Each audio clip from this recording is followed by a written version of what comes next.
আসসালামু আলাইকুম। একই জমি যদি দুইবার বিক্রি করা হয় তবে জমির মালিক কে হবে এবং কি আইনগত ব্যবস্থা গ্রহণ করা যাবে? আইন অনুযায়ী একই জমি দুইবার বিক্রি করা হলে প্রথম ক্রেতাই জমির প্রকৃত ও বৈধ মালিক হবে।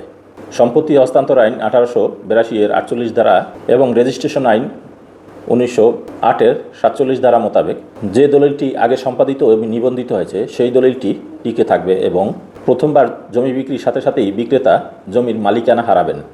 ফলে জমিটি দ্বিতীয়বার বিক্রি করার আর অধিকার মালিকের থাকবে না। এখানে ক্ষতিগ্রস্ত দ্বিতীয় ক্রেতা আইনগত ব্যবস্থা গ্রহণ করতে পারবেন। প্রতারণামূলকভাবে জমি বিক্রি করলে দ্বিতীয় ক্রেতা অর্থাৎ ভুক্তভোগী সিভিল এবং ফৌজদারি দু ধরনের মামলাই করতে পারবেন।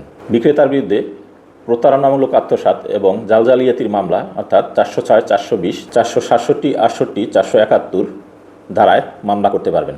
প্রথম ক্রেতা দ্বিতীয় ক্রেতার দলিল বাতিলের জন্য সুনির্দিষ্ট প্রতিকার আইনের 39 ধারা মোতাবেক মামলা করতে পারবেন। ভুলবশত একই দাগ বা খতিয়ানের জমি একাধিক ব্যক্তির কাছে বিক্রি হলে সেক্ষেত্রে সুনির্দিষ্ট প্রতিকার আইনের 39 ধারা মোতাবেক দলিল সংশোধনের মামলা করা যাবে। দ্বিতীয় ক্রেতা বিক্রেতার বিরুদ্ধে ক্ষতিপূরণের দাবি এমনকি আদালতে সমপরিমাণ বিকল্প জমির দাবিও করতে পারবেন। ধন্যবাদ।